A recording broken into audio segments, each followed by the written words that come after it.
Très chers internautes, bienvenue à cette édition de Au cœur de l'actualité où nous allons voyager à travers le monde en partant du Cameroun jusqu'aux États-Unis.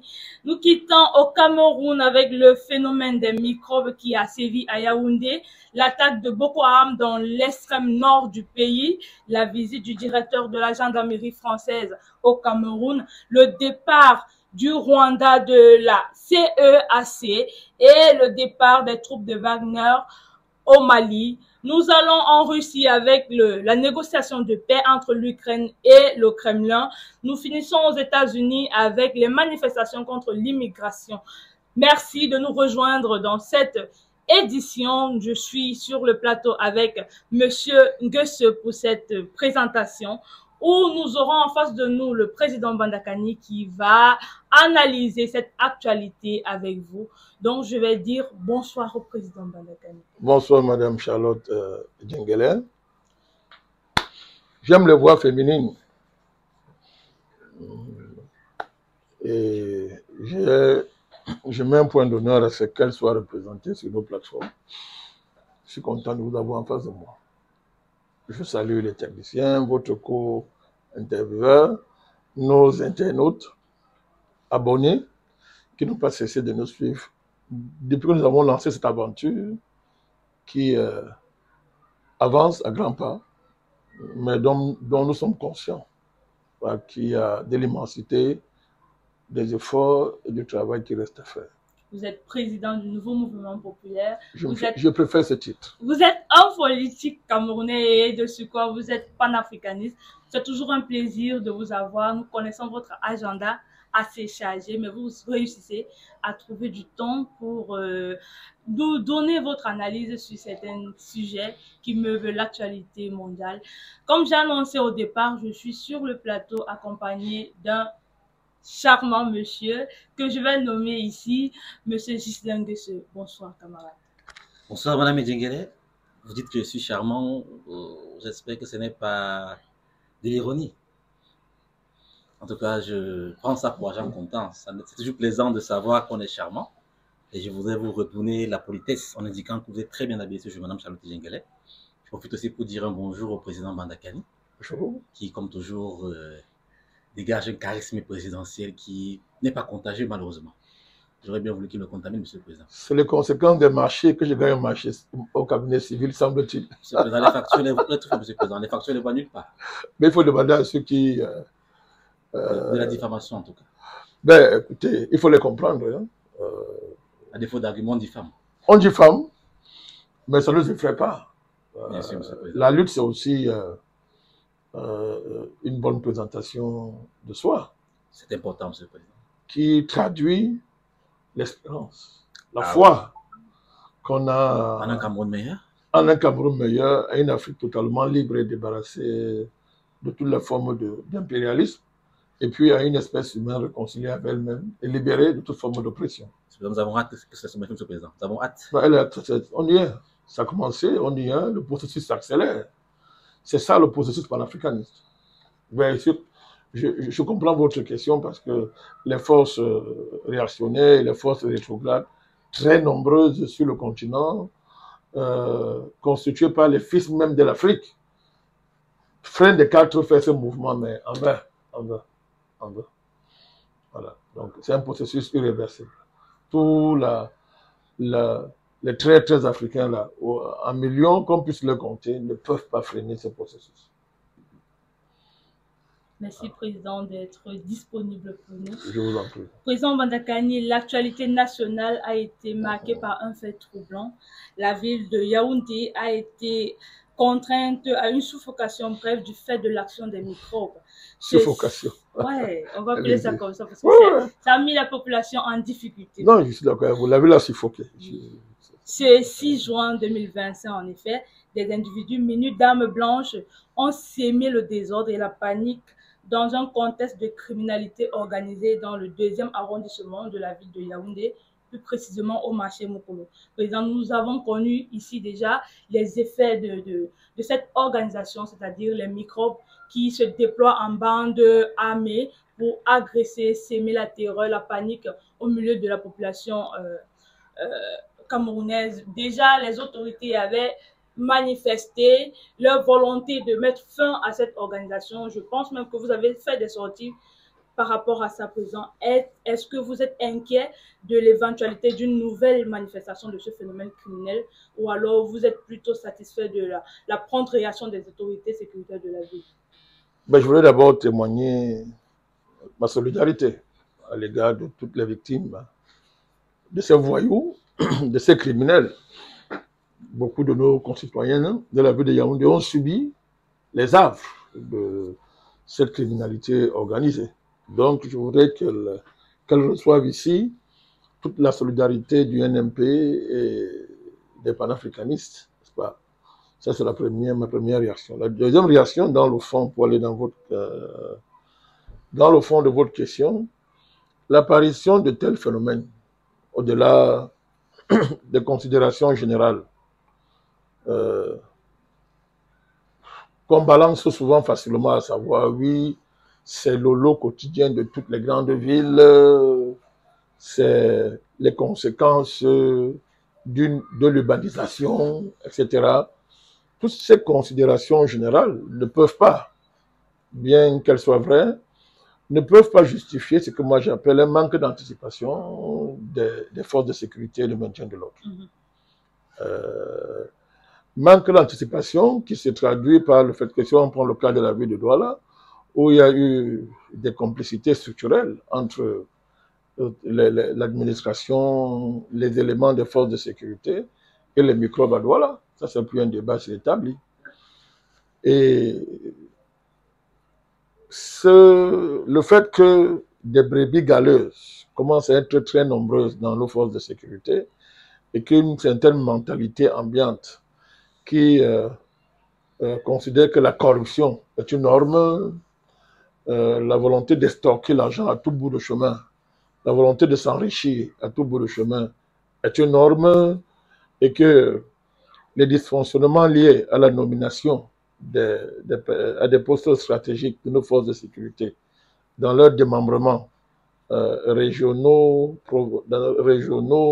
départementaux et locaux, n'est-ce pas, autorisent les bénéficiaires à rentabiliser les investissements financiers qu'ils auraient fait en amont pour avoir le poste. Tout ça conjugué crée les conditions en seconde instance, je précise, de l'apparition de tels phénomènes. Donc, il faut analyser profondément les conditions qui génèrent ces phénomènes-là, au-delà des raisons générales que j'ai convoquées tout à l'heure et qui sont brandies facilement à la face du public. Il faut traiter ça dans le fond. Une fois qu'on a dit ça, il faut saluer la réaction des... Ils font leur travail, non? Pour une fois qu'ils font leur travail, il faut apprécier. Il faut saluer leur réaction qui a permis de neutraliser les présumés microbes. Parce que jusqu'à preuve du contraire, le Cameroun, c'est un état de droit, ils sont présumés coupables. C'est ce que c'est établi. Donc il faut saluer ça, en espérant que ça ne sera pas un coup de poing, que ça va rentrer dans une réponse bien pensée, bien élaborée, pour sécuriser la vie de Yaoundé.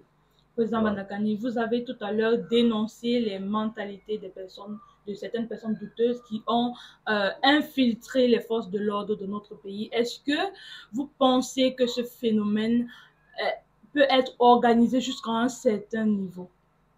Est-ce que vous pensez que certaines personnes... parce qu'il persiste ce phénomène et on a l'impression que il y a des personnes bien placées qui manipulent ça pour qu'à chaque année, ça apparaisse pour déstabiliser les personnes. Est-ce que c'est juste du banditisme ou alors c'est une organisation bien pensée? Non.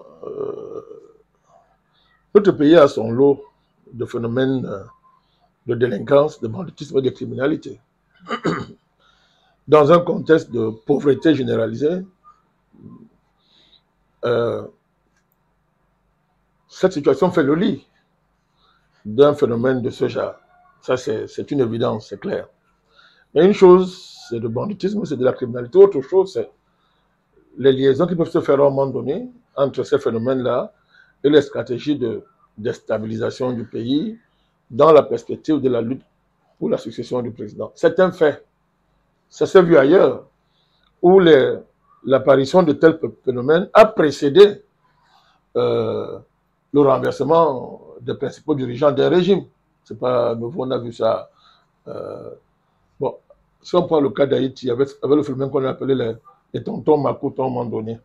Vous voyez qu'à un moment donné, le grand banditisme peut se transformer en une espèce de milices, qui finalement ont des visées politiques claires.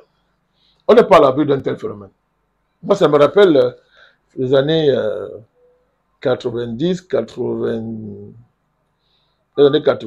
2000, après le phénomène du commandement opérationnel.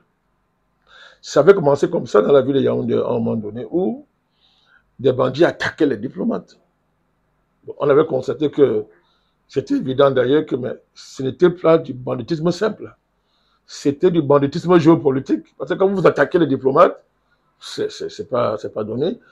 L'État avait été amené à prendre des mesures drastiques à l'époque, avec entre autres le changement du commandement dirigeant de nos forces de sécurité dans le domaine du maintien de l'ordre. Je pensais pour la délégation générale de la sécurité nationale. À l'époque, on avait changé son principal responsable. Et voilà, ce phénomène avait pris de l'ampleur. Le grand banditisme avait pris une ampleur extraordinaire, où ça a obligé l'État à décréter le commandement opérationnel, qui lui-même s'est transformé en une machine à tuer, machine aveugle à tuer. Ça a créé une situation où le Cameroun était au bord d'un coup d'État. Ce que je vais vous dire là a démontré, était au bord d'un coup d'État. Nous sommes des acteurs principaux qui, à l'époque, avons pris nos responsabilités pour mettre fin au commandement opérationnel par des marchés historiques que nous avions organisés à l'époque avec Anissa Ekane dans le cadre du comité des 9 le Panda. Donc, vous avez devant vous l'un des fondateurs.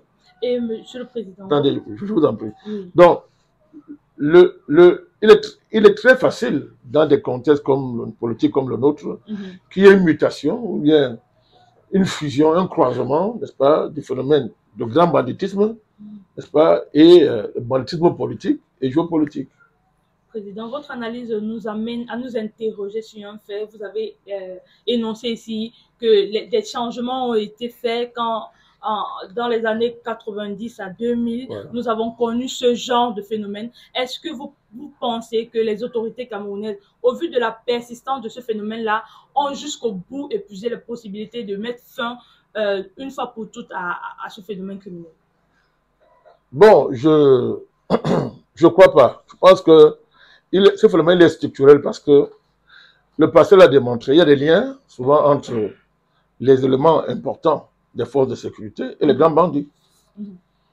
Ça, c'est établi. Il y a eu ça par le passé dans le trafic des voitures, le trafic des oiseaux, de différents trafics, où on voit que les grands bandits souvent sont protégés par les éléments supérieurs, que ce soit de la gendarmerie, de la police, etc., qui sont censés les traquer, qui les protègent. Nous avons connu ici à Nebel un grand bandit qui était protégé à l'époque par un général. Oui. Alors, et ce monsieur, tellement il était impuni, que il était devenu référent dans ce quartier. Quand vous aviez un problème au commissariat à un certain niveau, on allait le voir. Et il mobilisait son protecteur à Yaoundé, libérait les gens. C'était un bandit, mais en même temps, il était un héros dans le quartier, parce que son relationnel lui permettait d'intervenir, souvent pour aider, pour résoudre tel problème de tel sortissant du quartier qui était enfermé. Donc, vous voyez que ça existe. Et c'est souvent ça qui facilite la mutation ou la fusion, ou le passage du grand banditisme au banditisme politique, géopolitique. On n'est pas loin. Hein. Je pense qu'on n'est pas loin. On n'est pas loin de ce phénomène. Surtout qu'aujourd'hui, la course à l'association a créé un engrenage où la corruption, la volonté de s'enrichir à tout prix, la cupidité, va de pair avec les trafics les plus ignobles, les plus illicites, drogue, etc., trafic d'organes humains, agression violente, etc., enlèvement. Ça commence, ça va de pair, Donc vivement que ce phénomène soit maîtrisé sérieusement pour éviter, n'est-ce pas, ce type de correction qui peut déstabiliser le pays. Ce président Bandakani, le ministre de l'Agriculture territoriale du Cameroun, pour l'entendre Gandhi, pour ne pas le citer, a prescrit une enquête au fin d'avoir une vision claire sur les présumés commanditaires de ce qui s'est passé avant de M. le président Bandakani. Je voudrais vous rappeler, et vous certainement, que cette semaine-là, il y a eu un meeting à Paris le 31 mai qui a débouché sur des déclarations fortes et même des menaces dans le peuple camerounais. Et les événements ont intervenu le 6 juin. Et le 8 juin, celui qui a fait le meeting à Paris revenait, M. le président Bandakani. Est-ce qu'on ne peut pas soupçonner une éventuelle connivence entre un contexte local pris en charge par des dynamiques insurrectionnelles et le retour d'un homme politique qui avait, du haut de sa chair politique, notamment sur un territoire étranger, promis aux Camerounais des choses complexes, pour ne pas dire les décès éventuels, M. le président. Est-ce qu'il n'y a pas un lien possible entre cette menace contre le peuple camerounais et ce phénomène? Parce que je pense, quand on regarde du point de vue de cette proximité chronologique, il y a des éléments de mutation qu'on peut espérer, M. le président. Bien sûr, mais tout mon développement, toutes mes analyses précédentes, mais les développements qui ont précédé votre question vont dans votre sens. Les liens sont possibles, fortement possibles. Ça, il ne faut même pas douter. Les phénomènes comme les microbes, vous allez voir ça pendant le cas de la RDC. On a dû voir, c'était grave là-bas. En RDC, vous avez vu le lien. Oui. Il a fallu que l'État congolais frappe très fort. Les menaces, les condamnations à mort. À mort, très bien. Voilà, c'est parce que toutes les informations ne sont pas publiques, mais si vous allez faire si vous fouillez, vous allez voir que la rigueur que l'État a dû appliquer était en rapport avec un ensemble d'informations qui démontraient que ces gens-là n'étaient pas que des bandits. Ils n'étaient pas que des bandits, ils étaient dans une dynamique de déstabilisation. Les microbes en Côte d'Ivoire. Voilà. Ils ont été portés par le candidat à l'époque. Tout à fait. Il y avait des liens évidents entre les microbes et l'État ivoirien. Donc vous voyez que souvent, des éléments d'un État peuvent être amenés à entretenir les liens avec des liens mafieux, avec les structures criminelles, avec des bandes de criminels. Mais après ces éléments-là, il est très facile pour ces éléments-là de les mettre au service, n'est-ce pas, d'entreprises de déstabilisation dans un contexte comme le nôtre. Donc, le lien que vous faites entre la proximité, le meeting de Paris, la proximité chronologique qui est entre ces événements-là et le retour d'un certain leader ne sont pas exclus. Maintenant, nous espérons que l'enquête du ministre arrivera au bout. Les complicités, si elles existent, bien sûr. Oui, établira, n'est-ce pas, ces complicités si elles existent. D'ailleurs, ce n'est pas anodin. Ce n'est pas anodin. Pourquoi ce n'est pas anodin? L'enquête du ministère de l'administration territoriale c'est révélateur, parce que normalement, c'est réservé au service classique de sécurité. Effectivement. Voilà, mais on observe que parce que... Il s'est impliqué de façon très, très personnelle. Voilà, donc, ça veut dire que peut-être l'état des informations, peut-être l'état des éléments, qui ont justifié une enquête de cette nature, c'est-à-dire indépendamment des forces de sécurité classiques de cette nature. Donc, ce n'est pas à exclure. On peut interroger parce que l'État camerounais a habitué les Camerounais à une lenteur dans les processus bâtis, M. le président Bandakani. De voir qu'en l'espace de 3 jours, ils ont réussi à arrêter tous ces gens, ça peut faire réfléchir, M. le président Bandakani. Oui, bon. Parce que généralement, quand une enquête de bête au Cameroun, ça prend des années, des mois parfois. Mais ensuite, c'est comme là, si c'était véritablement diligent. Mais c'est comme la capitale. C'est la capitale. Donc, vous avez. C'est le ciel des institutions. Si elle suffoque. Le Cameroun peut mourir. Non seulement le Cameroun peut mourir. Par exemple, en 90, les autorités mais non seulement le Cameroun respire, le Cameroun vit. Donc si le Cameroun commence à suffoquer, le Cameroun peut mourir, M. le Président. Non seulement le Cameroun peut mourir, mais les plus hautes autorités de l'État vont suffoquer avec la capitale. Effectivement. N'oubliez pas que c'est le siège des institutions, des ambassades, etc. Donc ils suivent ça de très près. Ils ont intérêt, M. le Président. Voilà, donc on peut comprendre cette diligence par le fait justement que le statut de la capitale demande de ne pas jouer avec ce type de situation, parce que l'impact sur l'image du pays est ravageur. Donc, moi je pense que il faut suivre ça de près, nous devons suivre ça de près, ce d'autant plus que le NMP est bien placé pour analyser ça. Nous n'avons pas cessé depuis des mois de dénoncer toutes les tentatives de déstabilisation qui étaient planifiées contre notre pays. Voilà. Notez, Monsieur le Président Mandakani. Voilà. Mais je ne voudrais pas terminer sans dénoncer, sans lancer un appel à ce qu'il n'y ait pas des amalgames. Parce que nous apprenons aussi qu'il y a des gens qui n'ont rien à voir avec ça, qui sont arrêtés. Et pour les libérer, on les rançonne. Donc si c'est avéré, nous dénonçons ça. Il faut dénoncer ça. Il n'est pas normal que, à la faveur, n'est-ce pas, de la nécessité de restaurer l'ordre et la sécurité publique et la protection des biens des personnes, que des éléments, des brebis galeuses de nos forces de sécurité en profitent pour rançonner les citoyens et leur stocker de l'argent. C'est pas acceptable. En tout cas, Monsieur le Président, je pense qu'on nous a écoutés. Et les autorités camerounaises, je les crois intègres. Elles feront l'effort de ne pas se comporter de manière aussi compromettante. Monsieur le Président Mandakani, nous sommes toujours au Cameroun et nous allons cette fois nous intéresser à une situation particulièrement douloureuse. Elle est douloureuse parce qu'elle s'est produite dans la partie part du pays, notamment le 8 juin 2025. Le Cameroun a encore été une fois de plus malheureusement endeuillé par l'action de Boko Haram, notamment ces terroristes qui pilulent dans ces zones-là et qui commettent la désolation.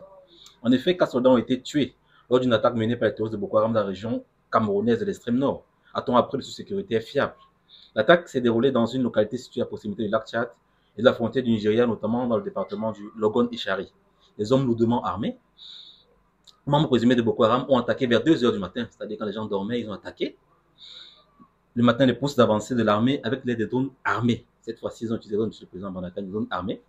Monsieur le Président Mandakani, nous constatons de plus en plus une sophistication de l'arsenal terroriste de Boko Haram avec une option choisie pour l'utilisation accrue de drones armés.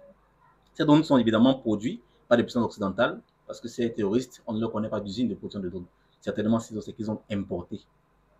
Cette autre attaque criminelle n'était pas la preuve de l'inefficacité de la force multinationale mixte, qui visiblement, Monsieur le Président Mandakani, pour l'instant, n'est pas encore capable de pouvoir protéger les soldats qui sont soumis aux attaques de drones armées, Monsieur le Président Mandakani. La force multinationale mixte a beaucoup travaillé. Son bilan est plutôt encouragé. Depuis sa mise en place, je crois dans les années 2013, au plus fort du terrorisme en tout cas. Au plus fort des attaques de Boko Haram, jusqu'à nos jours, cette organisation, dans l'indifférence de la communauté internationale autoproclamée, très attachée à la lutte contre le terrorisme, mais qui protège les terroristes, je répète, très attachée à la lutte contre le terrorisme, mais qui protège les terroristes, est restée indifférente à l'effort des pays de l'Afrique centrale quant à la constitution de la force multinationale mixte. Boko Haram a été sérieusement affaibli, il ne faut pas l'oublier, jusqu'à l'assassinat. Pas anéanti en tout cas. Non, mais elle a été sérieusement affaiblie jusqu'à l'assassinat de son premier leader, Shekau, etc. C'est ainsi que le Cameroun n'a pas vu un seul pouce de son territoire être occupé par ces criminels, ces voyous. C'est ainsi qu'on a réussi à participer à la sécurisation du Nigeria. C'est ainsi, n'est-ce pas, que le lac Tchad a été relativement aidé, bien sécurisé. Mais, depuis le retour de M. Tinubu au pouvoir, le nouveau président du Nigeria, on observe un retour en force de Boko Haram. Il faut le dire sans embâche. Vous avez posé le problème de leur armement. C'est la France qui arme le Boko Haram. Le général Tchani vous l'a dit. C'est le chef d'État du Niger. 40 ans d'expérience militaire. Chef de l'État du Niger. Membre de la Confédération de l'Afrique Sahel. En pleine guerre contre les terroristes. Il vous a dit de manière claire. Il a désigné la France et l'Union européenne. Boko Haram, c'est un agent de la France, c'est connu. Donc, il ne faut pas hésiter. Ça fait des mois que le NMP et son modeste président que je suis, nous tirons la sonnette d'alarme sur les menaces qui pèsent sur le Cameroun et le bassin du lac Tchad. Les faits n'ont pas cessé de nous donner raison. C'est la France qui l'a dit. Et toutes ces histoires de meetings de Paris, ce n'est pas le hasard. Tout ça est lié. Tout ça est lié. Donc, le général Tchani a donné les éléments qui font plus débat aujourd'hui. Donc, c'est la France qui opère dans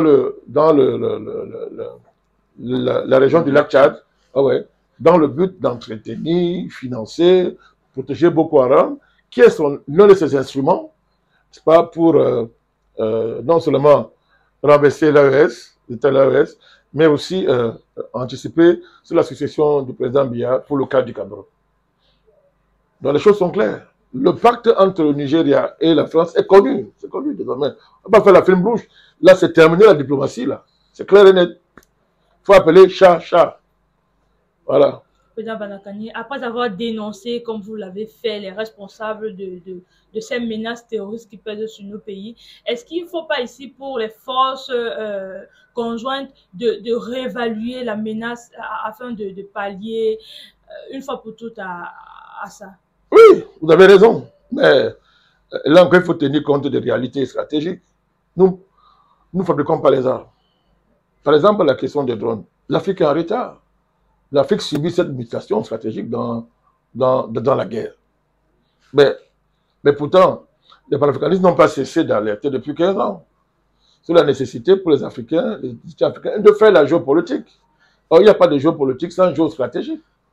Or, c'est quoi la géostratégie? C'est là d'anticiper, de prévenir, de maîtriser tout ce qui est lié à la guerre, à la stratégie et à la tactique. Donc, à ce niveau-là, l'Afrique centrale a continué à affronter un phénomène en essayant de fermer avec les moyens classiques, en oubliant de bien analyser l'évolution du phénomène. Aujourd'hui, les drones, la guerre asymétrique aujourd'hui, ça se fait avec les drones. Donc, deuxièmement, on voit aussi les limites de l'hypocrisie de la diplomatie. Voilà. Bon, alors, on appelle partenaires, pays amis, des gens qui arment les terroristes pour vous déstabiliser, pour renverser vos institutions. Pourquoi pas assassiner vos présidents? Donc, il faut être plus offensif. Je pense qu'il faut réévaluer, vous avez raison, réévaluer le dispositif. Maintenant que le Niger est préoccupé par, qui est un élément important de la force multinationale mixte. Alors maintenant que vous avez le Niger qui est préoccupé par ses problèmes de sécurité interne et qui aime rappeler une bonne partie de ses troupes qui opéraient dans cette force-là. Tchad aussi l'a fait, je crois. Voilà, tout ça. Donc, il y a là, les prémices d'un affaiblissement stratégique de la force multinationale mixte. En plus, vous avez un pays comme le Nigeria qui s'en fout de cette force mixte-là, avec un nouveau dirigeant qui, lui, préfère son pacte avec M. Macron au détriment de la sécurité sur les journaux. Un pays comme le Cameroun partage une très longue frontière terrestre et maritime avec le Nigeria. Donc nous sommes directement concernés par cette menace. Bon, ces jours-ci, on apprend que les forces armées du Nigeria passent à l'offensive, particulièrement dans la région du Nord. Le 20 mai, je crois, au Cameroun. Oui, c'est bien. Nous avons salué ça ensemble. Mais la parade ne suffit pas. Il faut l'action. Il faut agir. Il faut que le président du Nigeria clarifie ses positions par rapport à tout ce phénomène-là. Monsieur le Président Banakani, voilà. Nous constatons qu'au niveau de la coordination dans le cadre de la force multinationale mixte, il y a beaucoup d'éléments qui semblent difficiles à percevoir. Parce qu'en termes d'opérationnalité, c'est vraiment très lent. Est-ce qu'il n'est pas opportun pour un pays comme le Cameroun, dont les capacités d'organisation sont suffisamment éprouvées, de s'organiser de manière unilatérale pour réussir à parler à ces menaces? Parce que, qu'on le veut pas, Monsieur le Président Banakani, ceux qui sont morts sont les Camerounais. Bon, c'est pas incompatible, là. Je pense que ça se fait déjà. C'est-à-dire que l'existence de la force multinationale mixte n'empêche pas les actions unilatérales, n'empêche pas l'organisation du Cameroun en tant qu'armée pour déployer sa propre stratégie. C'est pas incompatible. Au contraire. Quelle approche sera la priorité? L'approche commune dans le cadre de la force multinationale mixte ou alors l'approche unilatérale nationale du Cameroun? On est condamné à jouer sur les deux tableaux. Au regard de la configuration de la menace, de la complexité qui la caractérise de plus en plus. La complexité est d'abord politique et les jeux politiques, j'insiste. Il faut que le voisin, l'État nigérien voisin, clarifie sa position.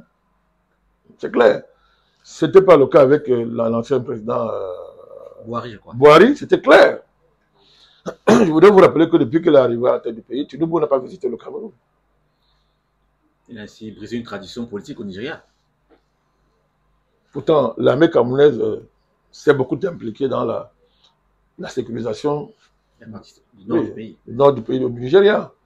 Le Tchad, bref, la force multinationale mixte a beaucoup œuvré. D'ailleurs, le général Tchani, dans sa sortie, rappelait ce qu'il considère comme une espèce de dette que le Nigeria à l'égard d'un pays comme le Niger pour son engagement, les sacrifices qui ont été consentis pour sécuriser le Nigeria.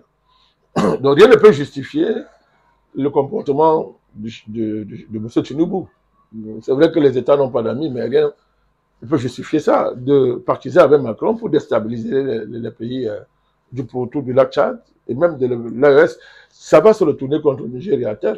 Donc nous appelons les dirigeants du Nigeria à revoir leur politique en la matière. Mais c'est la France qui est derrière Boko Haram. Elle doit être claire, c'est la France qui est derrière, en particulier ce vaurien de l'Élysée, M. Macron. Président Vandakani, nous restons au Cameroun avec l'actualité nationale. Le 9 juin 2025, le directeur de la gendarmerie nationale française a fait une visite au Cameroun. Je pense même qu'il est encore sur le territoire. Et le ministère de la Défense camerounaise a indiqué qu'il s'agissait d'une visite stratégique dont le but est de consolider la coopération franco-camerounaise. Ceci visant à consolider les partenariats stratégiques entre le Cameroun et la France dans les domaines de la sécurité, de la formation et du renseignement. Comment, président Vandakani, comment comprendre cette visite du directeur de la gendarmerie française au Cameroun? C'est un non-événement que veulent amplifier les panafricanistes épidermiques,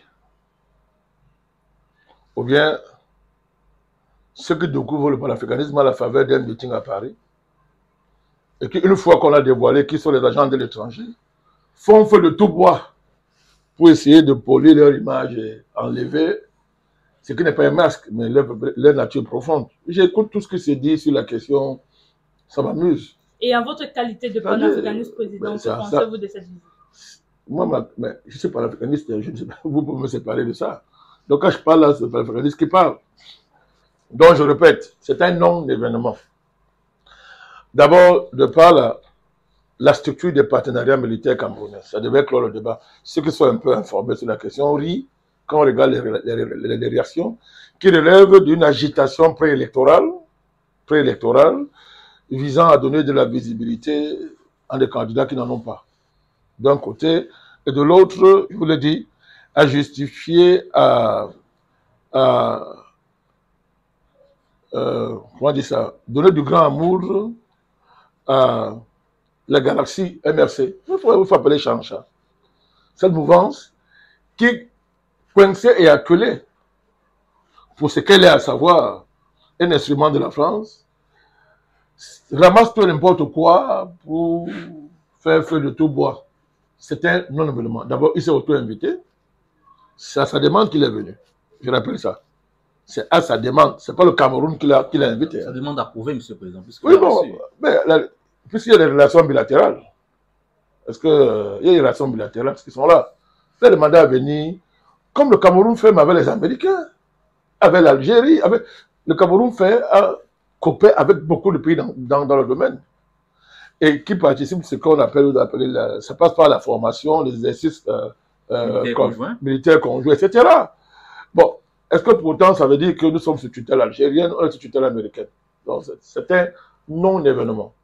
Alors maintenant, pour aller dans le fond et pointer ces gens-là, historiquement, dans tous les pays africains, la gendarmerie était le levier majeur de l'influence sécuritaire française.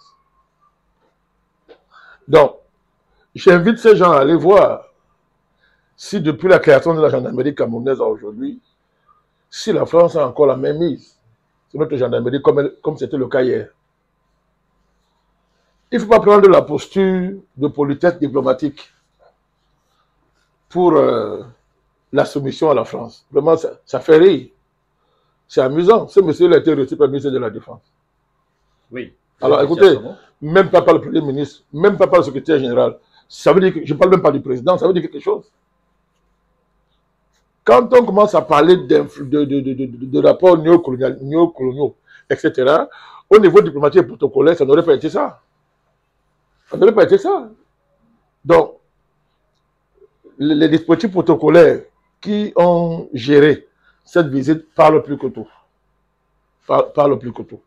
Donc, c'est un non-événement que les faux panafricanistes et la galaxie MSC veut transformer un événement pour dénigrer et attaquer le président Madakani. Il faut le dire.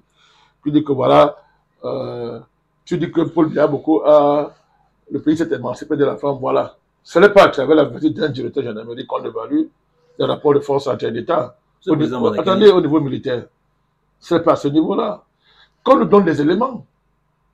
Condamner une visite comme ça, tout le monde peut condamner une visite. Qu'on nous donne des éléments qui montrent que, bien, l'influence française sur nos forces de sécurité est réelle. Qu'on nous donne des éléments. Ce président Manakani, vous êtes un homme politique et en tant que tel, vous savez davantage que nous autres que les images en politique sont davantage parlantes que parfois les déclarations qu'on fait sur le président Manakani. Et il y a une image qui est désormais connue de tous les Camerounais, où on voit ce général français s'exprimer d'un ton assez, d'une posture paternaliste, et on voit les officiers de Cameroun notamment, secrétaire d'État en charge de la gendarmerie, dans une posture véritablement d'enfant, M. le président Manakani. Quand on voit ça, M. le président Manakani, est-ce qu'on ne peut pas être fondé de croire que véritablement le père parlait et les enfants écoutaient M. le président Manakani? Bon, l'image peut froisser. L'image peut froisser. À première vue, peut froisser. Mais une fois de plus, il ne faut pas se fier à nos sensations et à nos émotions sur des questions de ce genre. Une fois de plus, le Cameroun a cette tradition-là. Même le président Biya réagit comme ça. Le chef de notre armée, c'est quelqu'un qui fait le dos rond, qui a les, il a les allures de petits séminaristes, tout ça et consorts, mais qui souvent n'ont rien à voir, contrariés par les décisions qu'il prend dans la gestion des enjeux géopolitiques de notre pays. Donc, une fois de plus, je dis que cette image-là, les gens en font tout le bruit. C'est de la pure politesse. C'est de la pure politesse. Connaissant l'histoire de la gendarmerie camerounaise, c'est de la pure politesse. Je vous dis, allez regarder l'histoire de la gendarmerie camerounaise, regardez l'évolution de cette gendarmerie des années 60 jusqu'à aujourd'hui. Vous allez voir qu'à partir d'une certaine période, il y a toute une dynamique qui vise justement à limiter, à casser la mainmise de la France sur cette structure. Parce que la gendarmerie est l'un des leviers essentiels de l'influence française au Cameroun. Mais vous allez voir que ça a beaucoup diminué. C'est même ça que justifie c'est même ça que... Attendez. Ça a diminué, monsieur le président Manakani. Comment? Cela a diminué ou cela s'est annulé? Non, mais on ne peut pas annuler comme ça. Ce sont des corps pas créés par la France. C'est la France qui a créé l'armée camerounaise. Elle a encore une capacité. Je ne vous l'apprends pas. Oui, elle a des réseaux dormants. Ça, c'est évident. Il y a des réseaux dormants. Je ne peux pas tout dire ici parce qu'il y a des informations, de défense du pays que je ne peux pas mettre sur un plateau. C'est une question de responsabilité. Je ne peux pas le faire. Mais je vous dis, la France a des réseaux dormants au Cameroun. Pas seulement dans l'armée. Toute notre classe politique, c'est quoi? Ce sont des réseaux dormants. Pourquoi on veut insister seulement sur le cas? Prenez notre classe politique. Prenez notre élite intellectuelle, académique. Tous sont des réseaux dormants de la France. Il y en a beaucoup. Mais je vous dis, en ce qui concerne la gendarmerie, c'est valable pour l'armée, hein, dans tous ces aspects, il y a une dynamique incontestable d'émancipation. À un niveau même, c'est acquis. À un niveau même, c'est pratiquement fait.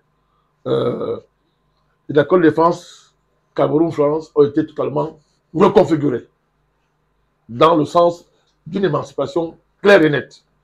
Donc, cette visite est motivée par quoi? Je vais vous le dire, sans entrer dans certains détails. Nous, le NMP a fait des sorties sur un agenda de menaces planifiées dont la montée aux extrêmes, c'était le 20 mai. Vous disiez à l'époque que la France avait la main. Il y avait une implication directe. Boko Haram, c'est la France. Vous avez vu entre-temps, il y a eu des attaques graves au nord Cameroun, au nord, dans le cas de Boko Haram. La zone du lac Tchad. Toujours avec les drones. Avec les drones, nous avons perdu beaucoup d'hommes. C'était très violent, hein? C'était très très violent. Il faut voir, les images sont effrayantes. C'était une guerre très intense. À la faveur de ces événements-là, il y a eu des changements d'hommes à la tête des forces de sécurité de notre pays, pour ceux qui sont vigilants. Je ne vais pas dire plus que ça. Je ne vais pas dire plus que ça. Et l'arrivée de ce directeur-là a un lien avec tout ça. C'est un lien. C'est-à-dire que les plans ayant échoué, il fait dans le bluff comme la France a fait, et il veut réchauffer les réseaux dormants. Mais on le regarde. Pourquoi on le regarde? Il est surveillé, on le regarde. Il réussira, M. le Président. Il ne peut pas réussir. L'agenda a d'abord échoué. 20 mai, échoué. Tout de suite prévu, a échoué. Ça a échoué. Donc, je voulais vous faire un exemple. Vous rappeler un exemple. Allez-y, M. le Président. Je crois qu'on est en 2017, 2016, mes souvenirs sont exacts. Monsieur Le Drian arrive ici. Vous vous rappelez? Oui, oui. Qu'est-ce qu'il dit? Nous venons, je viens relancer la coopération entre la France et le Cameroun. Vous vous rappelez? Comme c'était hier. Ministre des Affaires étrangères de la France.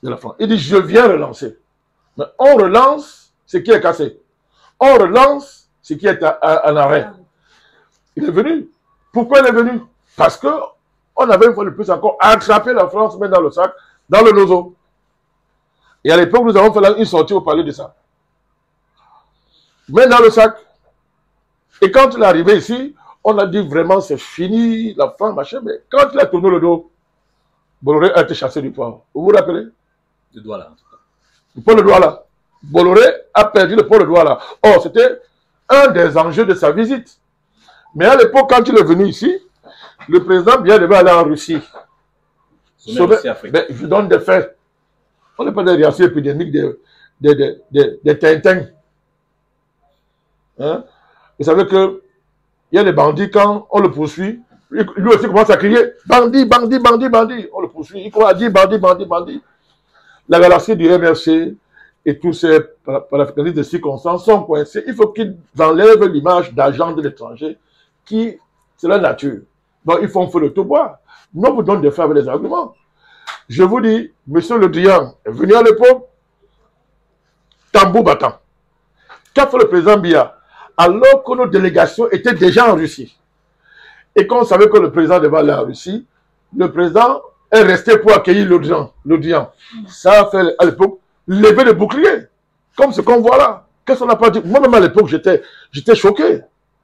Mais quand le Drian a tourné, lui, il est parti. On a chassé Bolloré du port. C'est-à-dire ce qu'il venait demander là.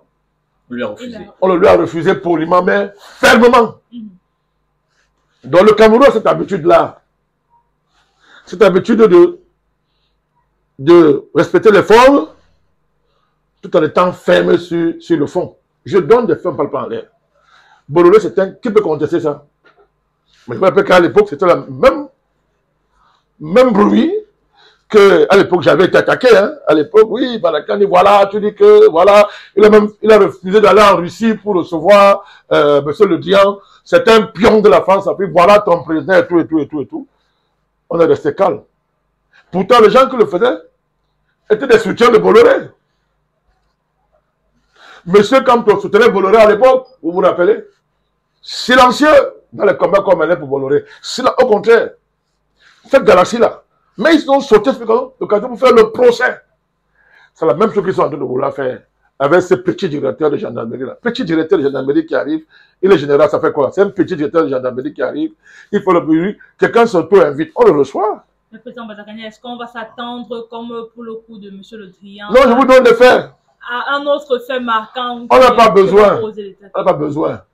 La France a voulu renouveler les accords militaires en 2007 dans le centre de reconduire les accords. Niet. On a dit niet. Aujourd'hui, les gens sont en train beaucoup d'États africains rompent les accords de dépenses ou bien ferment les bases militaires parce que les deux sont différents. Les deux sont différents. Mais comme on a réglé ça depuis 2007, monsieur, il faut quand même rappeler ça aux gens qui bavardent là. Ce que les gens font aujourd'hui, le Cameroun a fait ça depuis de deux. Pour savoir que le président Biya est devenu un pion de la France. Et il aura accepté d'accueillir les bases militaires françaises. Surtout qu'elles sont chassées. Alors, mais, vous avez entendu qu'une base militaire a tourné au Tchad ou ailleurs en Afrique et est venue s'installer au Cameroun? Jamais.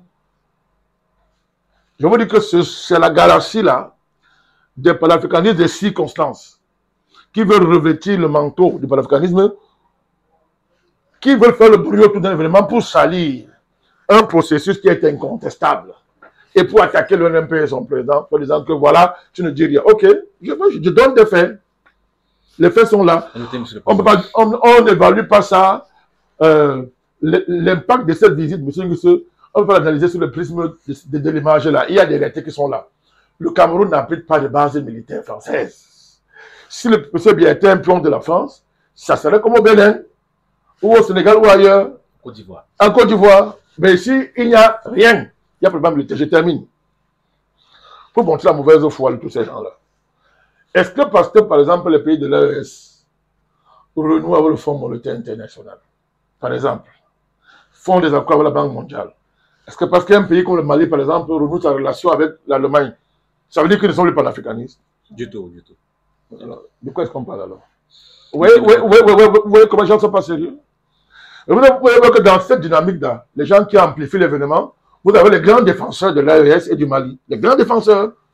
Mais ils vont avaler leur langue. Est-ce que parce que le Mali renoue avec le Fonds monétaire international, la Banque mondiale, est-ce que parce que le Mali reçoit les délégations américaines, les États-Unis, vous vous rappelez? Burkina l'a fait récemment. Le Burkina l'a fait. Burkina l'a fait. Le Mali l'a fait avant. Est-ce que pour autant ces pays-là ne sont plus dans le combat panafricaniste? Ce sont des pays néocolonialistes. Personne ne peut le dire, monsieur le président. Que les gens soient sérieux. Donc, faux débat sur un non-événement.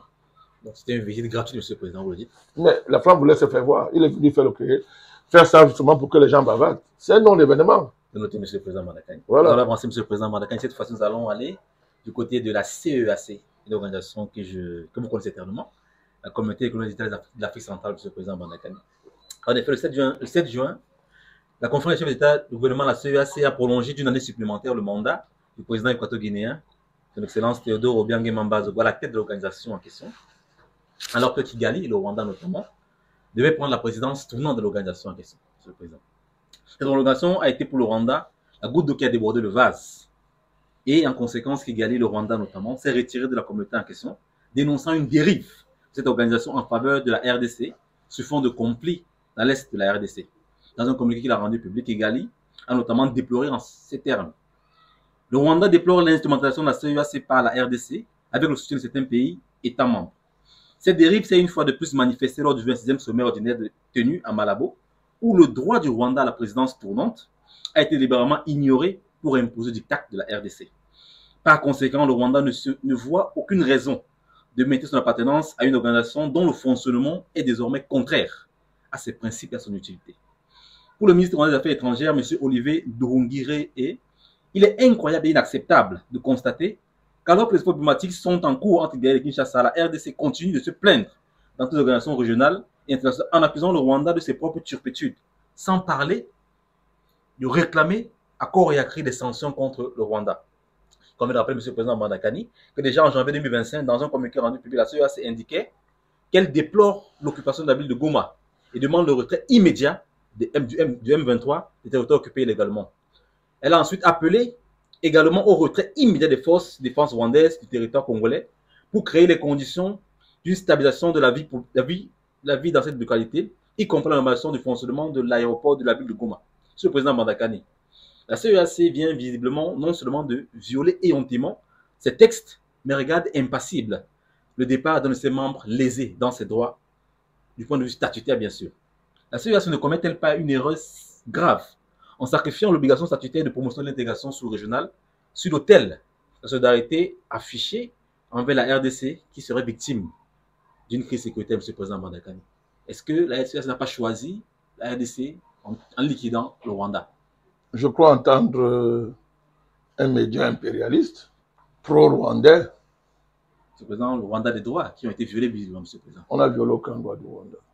Vous voulez convoquer l'article 6? Si, M. le président. Sur la rotation de la présidence de l'organisation. Effectivement, M. le président. Voilà. On ne peut pas violer les droits d'un État criminel. On ne peut pas violer les droits d'un État génocidaire qui depuis 30 ans sème le chaos, a assassiné des millions de Congolais de la RDC. Ça, maintenant, du point de vue même des textes de la CEAC, je vais vous convoquer ici les dispositions pertinentes du préambule de la CEAC, que le Rwanda a systématiquement violé depuis 30 ans. Je voudrais vous rappeler que la CEAC est née, a été instituée par un traité, 18 octobre 1983 à Libreville. Je vais vous lire ça, parce qu'il ne faut pas laisser la propagande de l'État voyou du Rwanda distraire les gens. On va lire le préambule, hein. Rapidement, je vais sauter.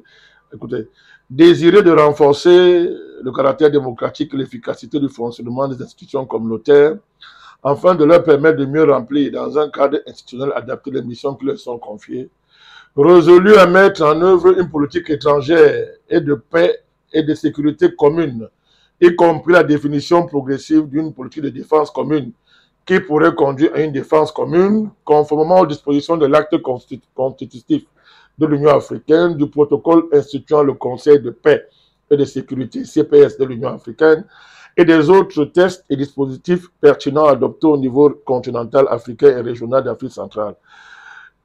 Conscient du fait que le fléau de conflits intra- et interétatiques constitue un obstacle majeur au développement socio-économique en Afrique centrale, attaché à la vision commune d'une Afrique centrale unie et forte, fondée sur le strict respect des principes de coexistence pacifique, de non-agression, d'assistance mutuelle et de non-ingérence dans les affaires intérieures des États, de respect de la souveraineté, l'indépendance, l'unité et de l'intégrité territoriale de chaque État. Si on prend seulement la disposition du préambule, le Rwanda devait être chassé depuis très longtemps de la CEAC. Il dit bien chassé. Donc, mais je vais aller plus loin. On va dire que c'est moi le préambule. Je vais vous lire un article clair. Je passe à l'article 3 du traité. Principe par le présent traité, mon cher Nguesseux, les hautes parties contractantes réaffirment la création de la communauté économique des États de l'Afrique centrale, CEAC, pour la réalisation des objectifs de la communauté. Article 3, principes fondamentaux. Ce n'est pas le préambule. Les hautes parties contractantes, dans la poursuite des objectifs énoncés à l'article 4 du présent traité, s'engagent à respecter les principes fondamentaux suivants. A. De souveraineté, d'égalité et d'indépendance de tous les États, d'intangibilité des frontières, de bon voisinage, de non-ingérence dans leurs affaires intérieures, de subsidiarité, de géométrie variable, de non-agression, de non-recours à la force pour le règlement des différends et le respect de la prééminence du droit dans leurs rapports mutuels. Donc, de facto, et de jure, le Rwanda s'est auto-exclu de la CEAC. Depuis 30 ans, la CEAC est co-complice des crimes qu'il y a dans les Grands Lacs. Parce qu'ils ont continué à recevoir un criminel, à lui donner les honneurs de chef d'État. Et le prix à payer, c'était plus de 18 millions de morts. Donc, le Kagame aille se faire foutre. Voilà. Permettez-moi ça. Qu'il aille se faire foutre. On s'en fout. Voilà. Donc, il faut arrêter cette diplomatie de la mort. Donc, il se plaint de quoi? Il se plaint de quoi? Les autorités rwandaises ont qualifié cette démarche des membres de l'organisation d'injuste et d'injustifiée. Qui se taise. C'est un criminel. Kagame, c'est un criminel. Et c'est une honte pour l'Afrique. C'est une honte pour la CEAC d'avoir attendu que le changement de pouvoir aux États-Unis oblige enfin les chefs d'État africains à regarder en face Kagame, à avoir honte. Donc, ça, c'est même pas l'événement. Le Rwanda, il pleure quoi? Un État, il devait être chassé depuis très longtemps de la CEAC. Donc, on a violé aucun de ses droits, je vous l'ai démontré. On n'a violé aucun droit du Rwanda. Aucun droit. Parce que celui qui a violé le préambule, il a violé l'article 3, qui est clair et net. Principes fondamentaux de l'organisation. Ce sont les pleurs de crocodile et ce qui devait arriver. Il faut le chasser partout. Voilà. Monsieur le président Bandakani, nous sommes dans une posture et la diplomatie est en train de faire son travail. Quelle diplomatie? Vous vous souvenez peut-être Quelle diplomatie? Que le Qatar a Quelle diplomatie? les deux présidents, Kagame et Tshisekedi, monsieur le président Bandakani. Le Qatar? Oui, le Qatar, sur la médiation. Comme l'Union européenne. Comme l'Union européenne. Monsieur le président Bandakani, quand on cherche des solutions, monsieur le président, est-ce qu'il est encore pertinent de Quelle solution? de faire, monsieur le président? Quelle solution on cherche? On veut arriver à une situation de pacification de la RDC. Tous ces États. On va exclure un pays qui... Que ce soit le Qatar ou l'Union européenne.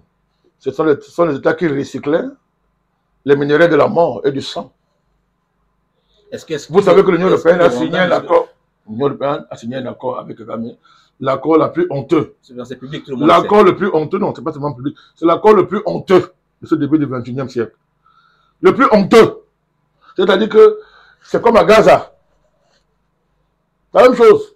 Les gens qui continuent à traiter avec Israël. C'est la même chose. Monsieur le Président, en quoi est-ce que Non. accepter les décisions de Rwanda a résout le problème de la RDC actuellement, Monsieur le Président Madakani? Les choses avancent. Au moins, vous avez l'honneur de ne pas saluer quelqu'un qui assassine des Africains.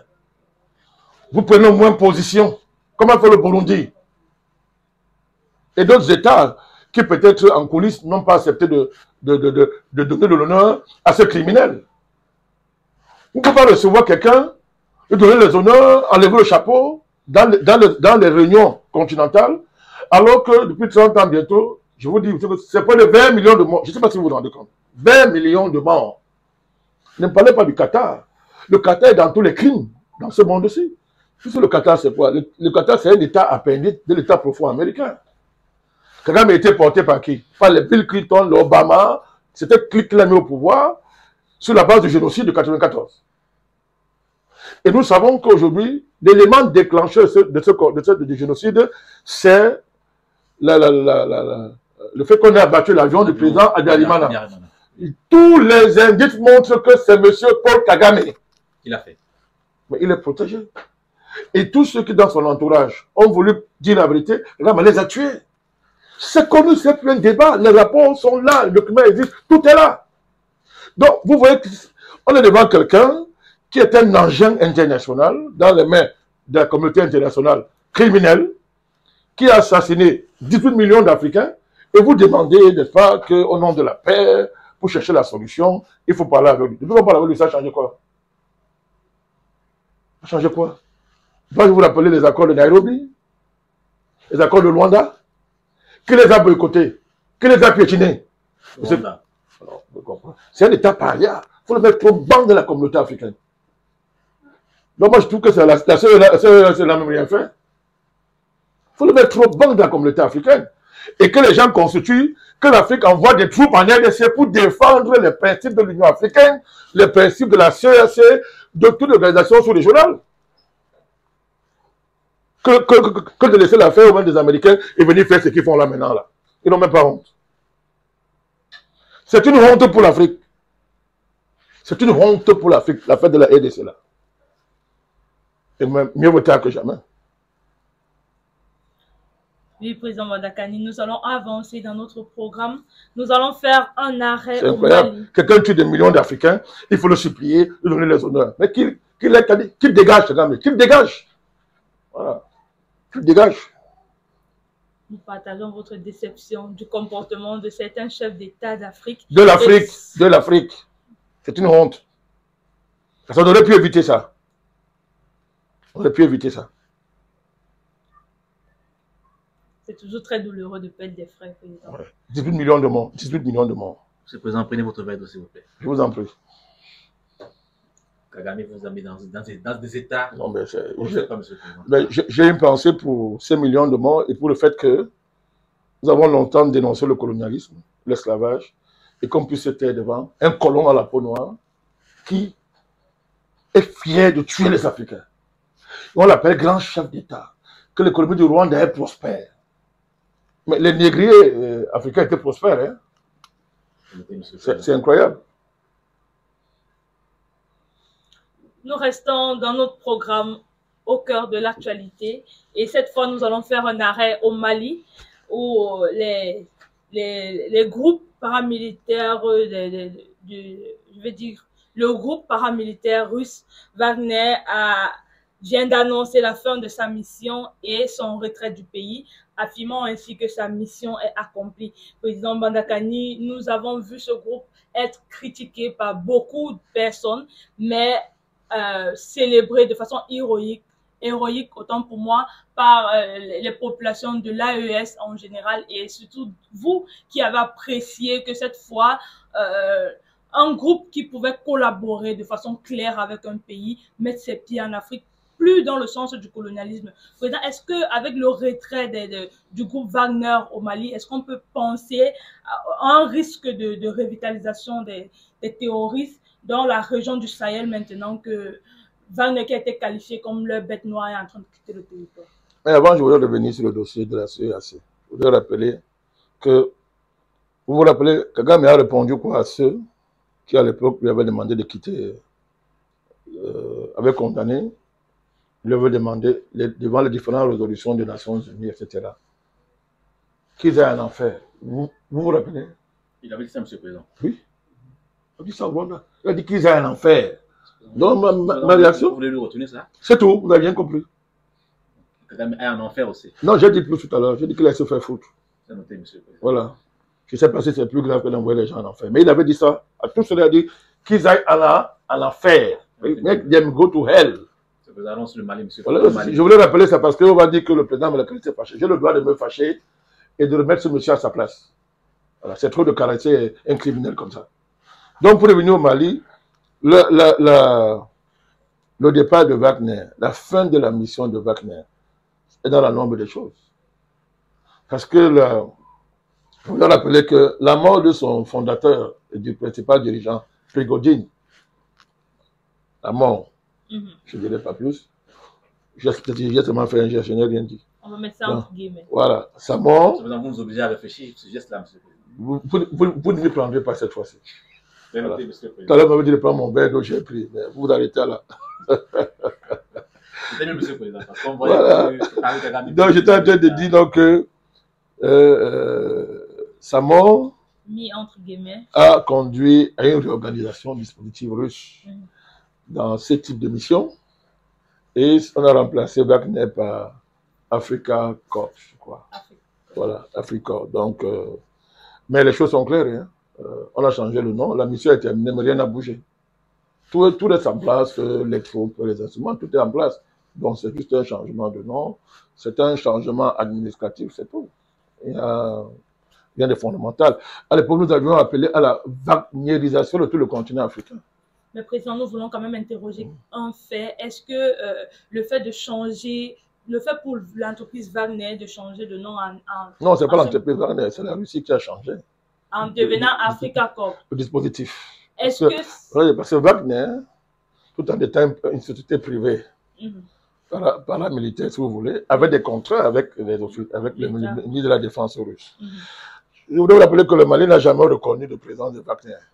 Donc, c'est nous qui disons ça. Le Mali n'a jamais reconnu la présence de Wagner au Mali. Le Mali nie les évidences, Monsieur le Président, puisqu'on les voit. Quelle évidence, quoi? Le Mali n'a pas nié une évidence. Président Malakani, est-ce que ceux qui financent les terroristes, ceux qui les encadrent là, vous disent que c'est eux qui le font? Non. Mais est-ce que l'évidence n'est pas là? L'évidence, tout le monde voit, non? C'est tout clair. Mais alors, bon, alors, donc... Est-ce qu'on coupe cet exemple-là qui est mauvais, Monsieur le Président? Non, non, c'est une guerre. Donc, le fait de vouloir acculer le Mali à accepter la présence de Wagner est une dynamique de guerre. Dans le Mali, en répondant que je n'ai pas de Wagner chez moi, c'est une arme de guerre. Retourner la guerre contre ceux qui voulaient lui faire la guerre. Ce n'est pas un exemple à confier. On est dans un contexte de guerre. Voilà. Donc, je dis que Wagner est parti. Vive Africa. Voilà. Est-ce qu'il n'y a pas un risque d'une réduction significative de la capacité, de la force de frappe, Monsieur le Président, entre Wagner, dont on connaît les faits d'armes, et Africa Corps, sur lequel on n'a pas encore des évidences de la capacité de frappe et de la puissance de neutralisation du terrorisme, Monsieur le Président? Est-ce qu'il n'y a pas un risque d'une altération de la puissance de feu et de la capacité de lutte, Monsieur le Président Malakani? Jusqu'à preuve le contraire. C'est la puissance russe. Dans des mains différentes, qui peut être réduite, Monsieur le Président. C'est la puissance russe. Bon, les mêmes peuvent être différentes. Elles peuvent ne pas avoir la même puissance. Oui, vous avez raison, mais bon, on verra sur le terrain. Vous donnez on verra sur le terrain une présomption de compétence, Monsieur le Président. Ben, puisque depuis la mort de Prigogine, Africa a repris les choses en main.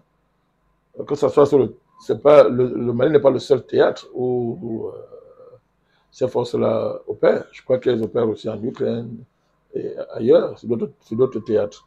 Jusqu'à présent, on n'a pas encore pleuré. Il n'y a pas un deuil de regret. On n'est pas en train de pleurer Prigogine.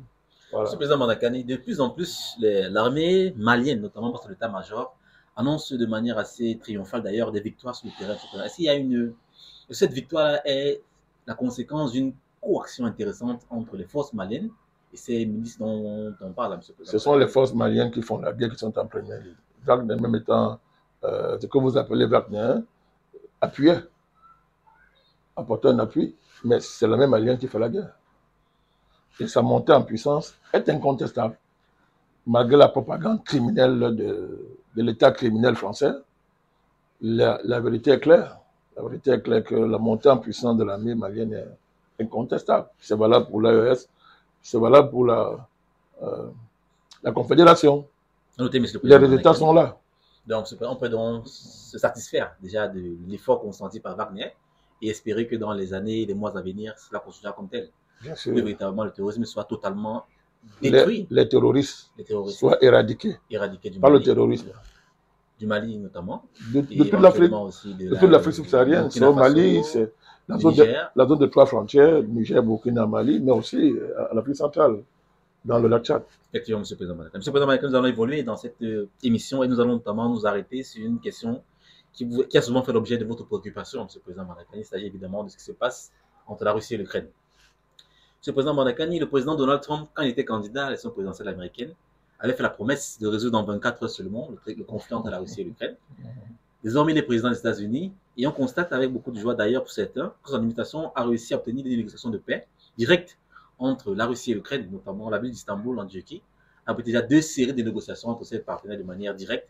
C'est une prouesse objective qu'on ne peut pas nier, M. le Président Madaka. Mais si on peut se féliciter de ce que les prisonniers ont été échangés entre ces 2 puissances en conflit, on est obligé, M. le Président Madakani, d'être stupéfait lorsqu'on se rend compte, par exemple, que l'Ukraine a refusé de récupérer les corps fluides de ses soldats. On parle de 6000 corps que l'Ukraine refuse de récupérer jusqu'à présent, M. le Président Madakani.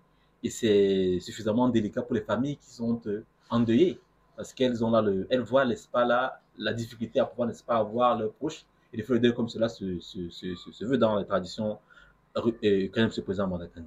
Par ailleurs, contre toute attente, les services spéciaux ukrainiens, dans le cadre d'une opération baptisée Toile d'araignée, préparée pendant près de 18 mois, ont attaqué et détruit au sol les bombardements stratégiques nucléaires russes. Au sol, M. le Président Madakani. La Russie a réagi en utilisant les cibles militaires dans la quasi-totalité de l'Ukraine, y compris la capitale réputée hyper sécurisée, Kiev. Les Européens sont félicités de cette opération visiblement terroriste. M. le Président Madakani, à la lumière, à la connaissance, on suppose que c'est le cas pour vous, des évolutions tactiques et stratégiques sur le terrain de théâtre ukrainien, est-ce que vous pensez qu'on est plus près d'une paix négociée ou d'une escalade du conflit, M. le Président Madakani? Non, il n'y a pas de paix négociée. L'Ukraine va craquer là. Vous parlez de quoi? D'abord, arrêtez le fake news, l'histoire de fake news que l'Ukraine a fait à bombarder les... C'est le cas. C'est un fake news. Les images sont diffusées partout. On a vu les bombardiers stratégiques russes être en feu. Bon, ils ont dit non. On a dit qu'on a bombardé combien d'avions? L'Ukraine parle de 40 avions. C'était un fake news. D'abord, c'était des avions poubelles. Avions poubelles, vous dites? Poubelles, oui. Donc, c'est une espèce de garage d'avions poubelles qui n'était plus... je dis, mais avions poubelles. Et deuxièmement, c'est 8 avions, hein. C'est 8 avions endommagés. C'est 8 avions. 40 là, c'est un chiffre. Non, c'est du fake news. Je vous dis que c'est du fake news. L'Ukraine, l'OTAN, parce que je ne faut pas donner l'importance à l'Ukraine. L'OTAN, chaque fois qu'elle parle d'offensive, c'est toujours les fake news.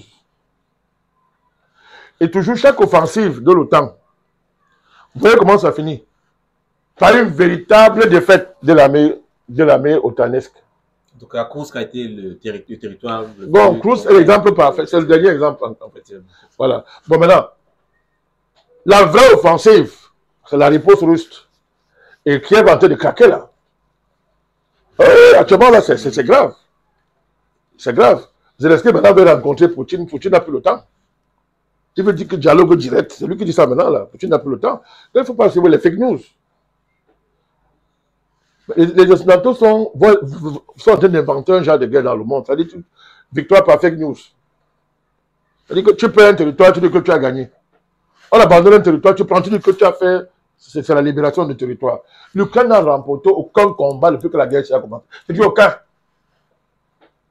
Toutes les soirs, villes ou bien petites villes qu'elle a reprises, c'est la Russie qui quitte la ville, abandonne, ils viennent prendre la ville. Oh, le monde a pris l'avion, on a pris. Non, c'est des fake news. Il n'y a rien. Donc, Poutine a été clair. S'il y a paix, c'est à ses conditions. Sinon, elle obtiendra ça par la victoire militaire. Et la Russie est en train de gagner. Tous les États-majors savent que l'Ukraine a perdu la guerre, l'OTAN a perdu la guerre, c'est terminé. Tout le monde le sait. Les gesticulations des petits voyous de l'Élysée, l'agitation des résidus de l'État profond réfugiés en Europe, bon, ça trompe les naïfs. Le président Macron avait proposé des forces de réassurance qui devraient être européennes, qui devaient s'installer sur le territoire ukrainien. Elles sont où? C'est un projet, mais je pense non, que... dès qu'on les bombarde tous les jours. La Russie bombarde tous les sites. C'est-à-dire que, dernièrement, là, c'est un site où il y avait plein d'instructeurs français et les gens de l'OTAN. Bombarde la Russie était claire. Je répète, je bombarde. Occidental sur le territoire ukrainien, tu sais, légitime. Clair et net. Donc, ce sont des histoires, c'est un des fake news. Maintenant, quant à l'action de Donald Trump, oui, depuis qu'il arrive au pouvoir, on sent qu'il y a du changement. C'est évident. Mais bon, on est loin de... La paix n'est pas encore là. Oui, effectivement. Effectivement. Mais la volonté de Trump semble être... Elle s'obtiendra pas. Montrer la résistance des Ukrainiens. Parce que les Ukrainiens, M. le Président, il n'y a aucune résistance. Les informations ont été rapportées récemment. Lorsque le président Poutine s'est rendu récemment dans la ville de Kursk, il a essuyé un attentat contre lui. Heureusement, fort heureusement, l'armée russe a réussi à déjouer ça. Mais comment vous voulez négocier avec un président et en même temps vous voulez le tuer, M. le Président? Ce n'est pas une contradiction grave de la part des Ukrainiens? Non, c'est l'OTAN. Ce n'est pas l'Ukraine, c'est l'OTAN. Ce sont leurs méthodes. C'est depuis longtemps que Poutine a la cible. Hein. Vous avez oublié que les plateaux des médias français étaient l'endroit où on lançait l'appel à l'assassinat de Poutine. Voilà. Donc, c'est connu. Donc, c'est leur objectif le plus stratégique aujourd'hui, c'est d'assassiner Poutine. Bon, en face, on n'a pas affaire des naïfs. Les Russes sont des fins stratèges, ils sont de vrais géopoliticiens. Donc. Ils ont intérêt à protéger le président. Oui, ils protègent le président, parce que c'est l'objectif stratégique de l'OTAN. Pour diluer le goût amer de la défaite et son retentissement global, il faut tuer Poutine. Il faut tuer Poutine. C'est ça, parce que militairement, ils sont battus. Non, militairement, ils sont battus. Militairement, c'est fini, ils sont battus. Parce que vous savez, Trump a obtenu, il a obtenu de monsieur celui qui joue au piano avec son sexe là. Ils ont obtenu président Zelensky. Vous l'appelez qui? Président Zelensky. Il est président. Qui l'a élu? Les Ukrainiens, monsieur le président. Son mandat est fini depuis? Mais la Rada, le Parlement ukrainien continue à le confier. Non, mais c'est valable seulement pour les pays de l'AES. Ce Zelensky, il n'est pas président. Dans le Parlement ukrainien, lui continue à être assez... Non, le mandat est fini. Et puis, le mandat est fini. Le mandat est fini depuis. Non, le mandat est fini depuis. Mandate finish. It's over. It's over. C'est fini depuis. Donc, on ne sait même pas sur la base de quoi il parle. Deuxièmement, j'allais oublier ça. Le fait de refuser le corps des Ukrainiens, c'est un crime contre l'humanité. Effectivement, effectivement. C'est un crime contre l'humanité. Toutes les traditions. Vous voyez donc, vous voulez lui conférer une légitimité qu'il n'a pas. Et l'acte qui pose la montre qu'il n'est plus le président légitime des Ukrainiens. Personne ne peut faire ça.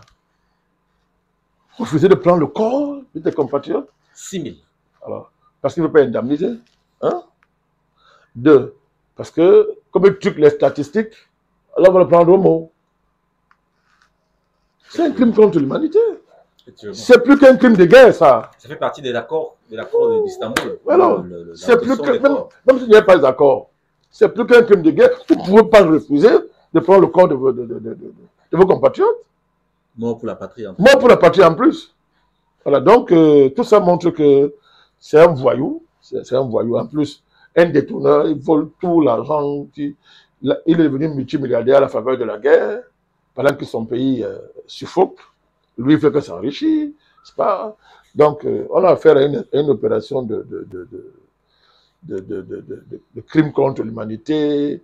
La guerre permet de d'épaisser l'Ukraine, etc. C'est très grave. C'est très grave. Donald Trump, il a signé un accord sur les minéraux avec Zelensky. Donc, il n'a plus de problème. Il va opposer ça à Poutine. En fait, la négociation, ça va être... C'est Poutine-Trump. Parce que quand, tôt ou tard, ça va finir comme ça. Ça va finir comme ça.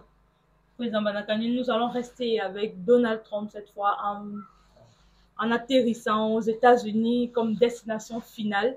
Aux États-Unis, plus précisément dans la ville de Los Angeles, président. Et il y a des manifestations qui parfois sont violentes depuis le 6 juin qui sont observées. À cette occasion, la porte-parole des émeutiers a fait le devoir de déclarer qu'ils n'arrêteront pas les manifestations tant que les personnes arrêtées ne seront pas libérées. Et à ça, le président Donald Trump a répondu en indiquant que si le gouverneur de la Californie et la maire de Los Angeles ne peuvent pas faire leur travail, alors le gouvernement fédéral interviendra pour résoudre le problème. Président Banakani, le président Donald Trump a fait déployer 40 000 membres de la garde nationale depuis le début des émeutes et a annoncé également l'envoi de 700 marines dans la ville. Président Banakani, comment comprendre?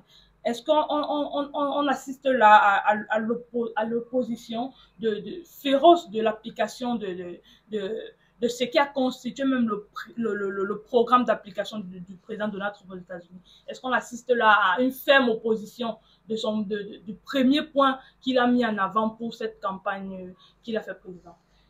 Parce que vous êtes trompé de pays, ça doit être au Cameroun. C'est au Cameroun. Non, on parle des États-Unis. Non, c'est au Cameroun. Allez bien vérifier votre information. C'est au Cameroun. On n'interdit pas, non, on n'interdit pas la manifestation aux États-Unis. Il n'y a pas de répression des manifestations. Tu ne peux pas aller aux États-Unis. Comment? C'est au Cameroun. Est-ce qu'on peut appeler ça un genre de démocratie version Donald Trump? Je vous dis que ce n'est pas au Cameroun. Ce n'est pas aux États-Unis, c'est au Cameroun. C'est l'ironie, monsieur le président. Oh, vous m'avez bien compris. Vous voyez ça? Ça dit, ça aurait été un pays africain. Si c'était au Cameroun, c'est un pays africain. Les démocrates de Pacotier allaient faire leur sortie, bavarder, tout ça. Mais où est la communauté internationale? Il faut aller sauver les gens de Los Angeles. Non, c'était pour vous rappeler simplement que les pays se ressemblent. Les États sont pareils. Il faut arrêter de hiérarchiser les États sur la base de la propagande occidentale, soi-disant démocratique, machin et comme ça. Ça, c'était pour blaguer. Mais dans le fond, c'est l'État profond. C'est l'Obama, c'est l'État profond qui est derrière tout ça. Souvenez-vous du premier mandat de Trump. Il y a une affaire qu'on avait appelée The Black Lives Matter. Vous vous rappelez? La vie des Noirs compte. C'était quoi? Après le meurtre de George Floyd. C'est la même chose. Ce sont les mêmes gens. C'est l'État profond qui justement veut attaquer ce programme de Donald Trump, qui justement met en péril les leviers essentiels de l'existence du Parti démocrate et de l'État profond américain, à savoir le levier de l'immigration. Président Balkany, est-ce que l'essentiel du programme politique du président Donald Trump se situe au niveau d'exclure ceux qui sont étrangers au territoire américain? Il a été clair durant sa campagne, il a été clair que tous les immigrés clandestins, tous les immigrés qui ne sont pas en règle, il va les chasser. Il a été clair. Est-ce qu'il s'agit seulement de ne pas être en règle? Ou alors parce que, excusez-moi président, parce que dernièrement, il a cité certains pays qui n'avaient plus le droit, dont les personnes ressortissantes de ces endroits n'avaient plus le droit d'accéder au territoire américain, même au niveau, même s'ils avaient une procédure claire.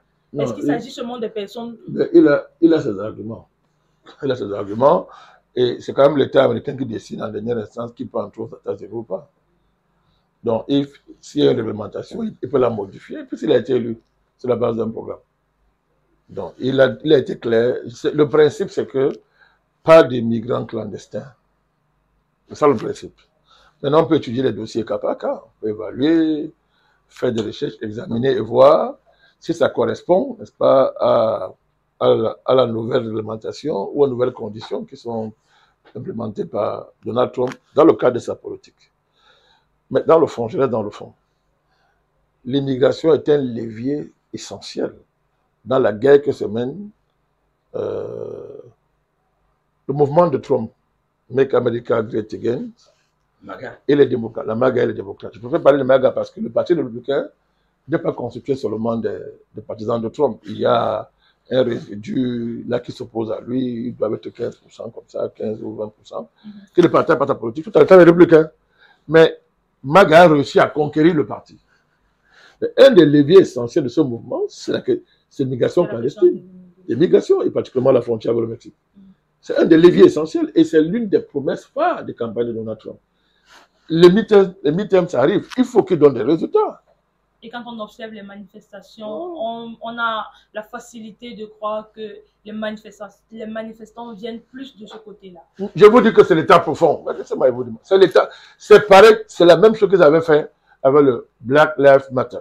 Et à l'époque, on avait de la peine, nous, à dire aux Africains, faites attention, c'est la manipulation. Biden, à l'époque, c'était un raciste. Il allait se mettre à genoux devant la maman noire. C'est un raciste connu. Tout son parcours, c'est un parcours raciste. L'Obama, il s'en fiche des questions de noirs. Il instrumentalise. Alors, l'enjeu des élections, que ce soit au niveau du vote, l'enjeu, c'est un grand enjeu. Parce que ça détermine le vote. Ça détermine les résultats des élections. Et il y a même derrière l'enjeu d'une immigration à but électoral. À but électoral. Dans le but de fausser même les résultats du vote. Donc, c'est une bagarre forte. Et l'État, pour n'a pas envie de céder parce que c'est aussi son levier. Donc, c'est ça l'enjeu de la guerre. Donc, c'est de cette bataille-là. Ces manifestations, c'est ça l'enjeu. Donc, c'est l'État profond qui, comme d'habitude, veut, à travers ça, ternir sa politique. Et un peu, d'ailleurs, vous avez vu que c'était peut-être pas une sortie d'Obama. Oui, je crois. Oui, je vous dis, virulente contre la politique de Donald Trump. Donc, c'est l'État profond américain qui a... Président Mandakani, les États-Unis pour d'Amérique... s'opposer à Donald Trump. Mais ça, c'est un point de vue... Attendez, je vous en prie. Ça, c'est un point de vue. Hein. Je donne ce point de vue en rapport avec la politique interne hein, américaine. Attention. Mais si on quitte la politique interne, moi, c'est de la... Moi, toute la vision de Trump en matière d'immigration, moi, je suis contre ça. Moi, je dis que l'Amérique n'appartient pas... L'Amérique, les États-Unis, ça n'appartient pas à ces gens. Parce que c'est les Africains noirs, les esclaves noirs qui ont construit l'Amérique. Ce sont les Indiens qui ont été massacrés pour qu'on prenne leur terre.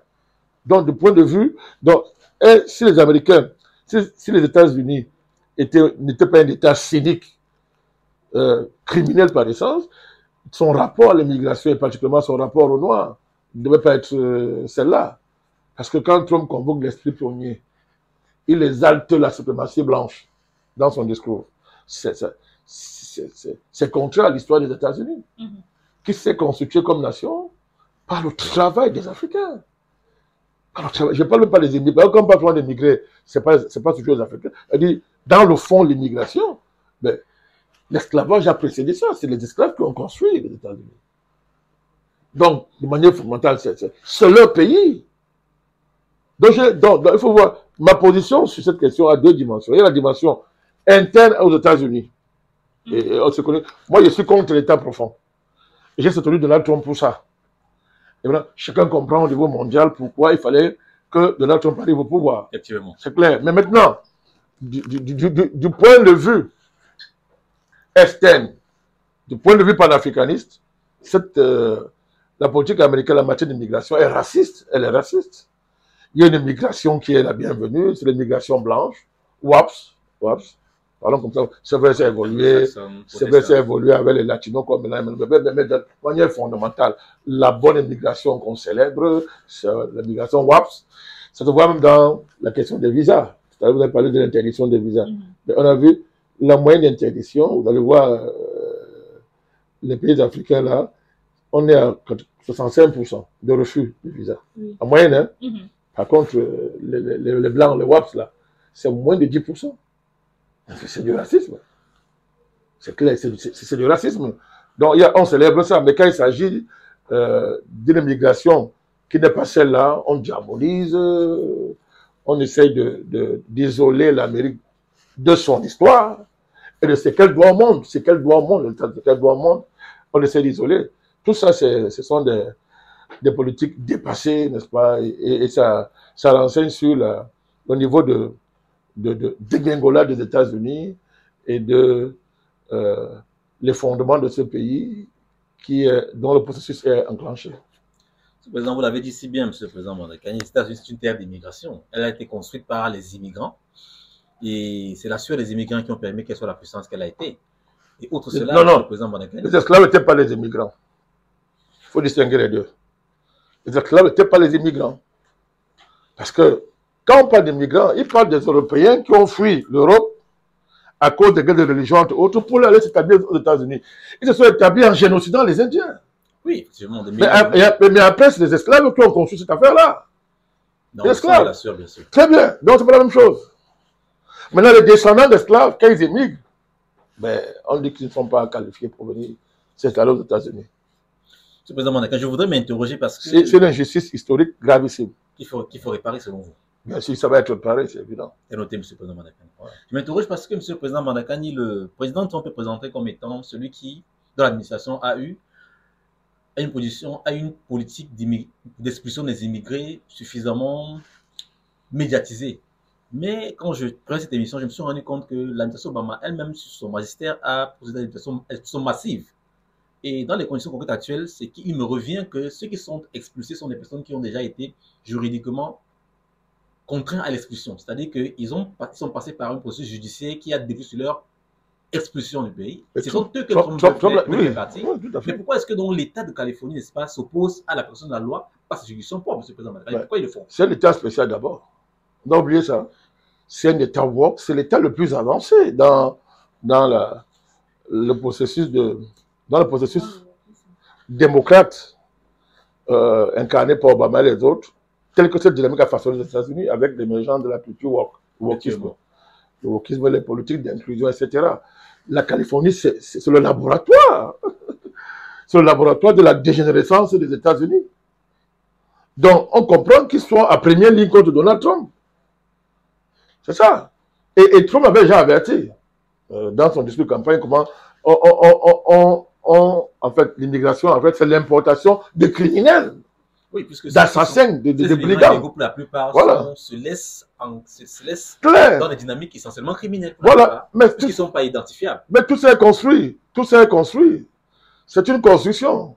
C'est une construction dans le but d'abord de déséquilibrer les États-Unis, sa base, entre guillemets, sa base raciale démographique. Oui, bien sûr, de la déséquilibrer, mais surtout de créer les conditions d'une victoire des démocrates ad vitam aeternam. Monsieur le Président, je pense que c'est ce mot que nous allons arriver au thème de cette émission, Monsieur le Président Madakaly.